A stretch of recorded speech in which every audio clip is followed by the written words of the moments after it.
friends মই আজি আপোনালোকৰ ওচৰলৈ পটলৰ এটা ৰেচিপি লৈ আহিছো আমি সকলোৱে পটলৰ ভাজি বনাই খাওঁ কিন্তু আজি মই আপোনালোকক পটলৰ কেনেদৰে মছলা সবজি বনাব পাৰি তাকে দেখাবলৈ গৈ আছো তেন্তে আহকচোন চাও বহুতে টেষ্টি পটলৰ মছলা সবজি বনাবৰ বাবে আমাক কি বস্তুৰ প্ৰয়োজন হ'ব চাই লওঁ ইয়াৰ বাবে মই হাতৰ পৰা 8টা পটল লৈছো আৰু ওপৰৰ বাকলিখিনি ভালদৰে ৰুকি লৈ সাফা কৰি ধুই এই পটল কেইটা এনেকুৱা শেপত কাটি লৈছো আপুনি গোল গোলকৈ সৰু সৰুকৈও কাটি ল'ব পাৰে বা দীঘলে আমি যেনেদৰে ভাজি লওঁ ঠিক তেনেদৰেও কাটি ল'ব পাৰে আলু লৈছো এনেদৰে দীঘলে মই ডাঙৰ আলু এটা লৈ লৈছো কাটি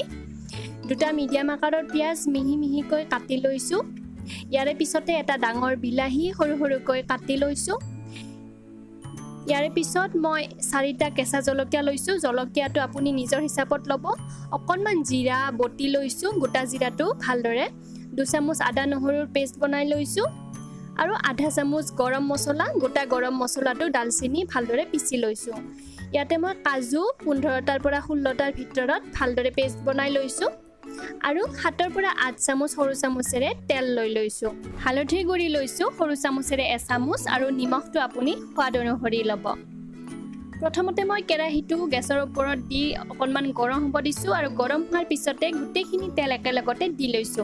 আপুনি তেলখিনি প্ৰথমতে অকণমান লৈ পটল আৰু আলুখিনি ফ্ৰাই কৰি ল'ব পাৰে আৰু পিছত সবজিখিনিৰ কাৰণে অকণমান তেল ৰাখি থব পাৰে তেলখিনি গৰম হোৱাৰ পিছতে ইয়াতে গুটেখিনি পটল আৰু আলুখিনি দি দিছো অকণমান নিমখ ছটিয়াই দিছো ভালদৰে মিক্স কৰি লৈ এই গুটেখিনি হাই ফ্লেমত ভালদৰে মিক্স কৰি ল'ব আৰু 1 মিনিট মান সময় মিক্স কৰি লোৱাৰ পিছতে গেছৰ ফ্লেমটো লো ৰাখিব লো ৰাখি এটা সাইড পটল আৰু আলুৰ ভালদৰে সিজিবৰ কাৰণে ভাজি ল'ব 2-3 মিনিট পিছত যেতিয়া এটা সাইড ভাজি উঠিব তেতিয়া পুনৰ আপুনি এনেদৰে এবাৰ লৰাই আনটো সাইডো ভালদৰে ভাজি ল'ব এটা কথা মনত ৰাখিব যাতে পটল আৰু আলুখিনি 80% সিজি উঠে আমি যেতিয়া ভাজি লম প্ৰথমতে তেতিয়াই যাতে 80% সিজি উঠে মাজে চেক কৰি থাকিব আৰু চেক কৰি এনেদৰে উলট পালট কৰি ভালদৰে ভাজি ল'ব এইখিনি টোটেলত 6 পৰা 7 মিনিট সময় ভালদৰে ভাজি ল'ব গুটেখিনি হৈ গৈছে মই চেক কৰি লৈছিলো পটল আৰু আলুখিনি প্ৰায় সিজি গৈছে এতিয়া মই গেছৰ ফ্লেমটো লো ৰাখি গুটেখিনি প্লেট এখনত উলিয়াই লম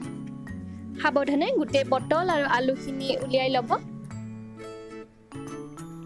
ইয়াৰে পিছত একেখন কেৰাহীতে মই জলকীয়াখিনি আৰু একেলগতে পিয়াজখিনি দি দিম গেছৰ ফ্লেমটো লো টু মিডিয়াম কৰি ৰাখিব আৰু পিয়াজ আৰু জলকীয়াখিনি 3 মিনিট 4 মিনিট মান সময় ভালদৰে ফ্ৰাই কৰি ল'ব যাতে পিয়াজৰ কালাৰটো চেঞ্জ হয় আৰু কোমল হৈ পৰে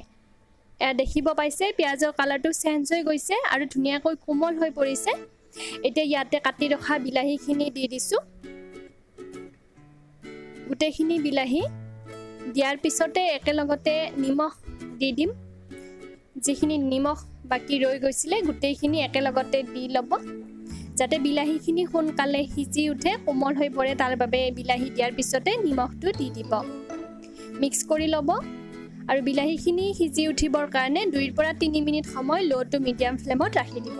বিলাহীখিনি ভালদৰে সিজি উঠিছে এতিয়া এবাৰ ভালদৰে মিক্স কৰি লৈ ইয়াতে বাকি যিখিনি মছলা আছিল মছলাখিনি দি দিম আদা নহৰুৰ পেষ্ট হালধিৰ গুৰি বা আপুনি ইয়াতে ধনিয়াৰ গুৰিও ইউজ কৰিব পাৰে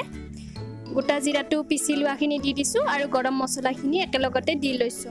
আপুনি গৰম মছলা যদি গুৰি ইউজ কৰে গুৰিখিনি শেষত দি দিব পাৰে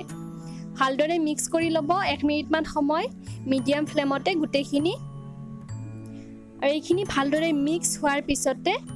ইয়াতে যিখিনি আমি কাজুৰ পেষ্ট বনাই ৰাখিছিলো সেই পেষ্টখিনিত অকণমান পানী ল'ব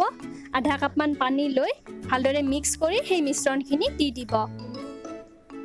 গেছৰ ফ্লেমটো মিডিয়াম ৰাখিব আৰু মিডিয়াম ফ্লেমত গুটেখিনি ভালদৰে মিক্স কৰি ল'ব কেই সেকেন্ড মানৰ কাৰণে এইখিনি মিক্স হৈ যোৱাৰ পিছত ইয়াতে